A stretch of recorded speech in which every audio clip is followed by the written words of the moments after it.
Vale.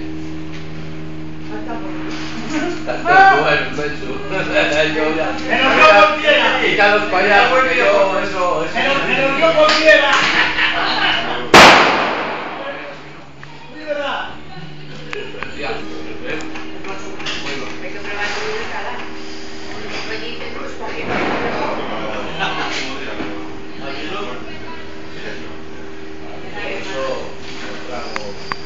Tengo un compañero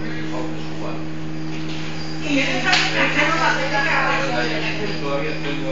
llevaron a un mago con navidades que pusieron en la foto de los caramelos. ¿Está la leche en la ahí? Y viene una vecina y dice, uy, estás vendiendo a mi ya empezamos a las fotos, que yo no salgo muy mal en este sitio. el gerente a la ya. Buenos días.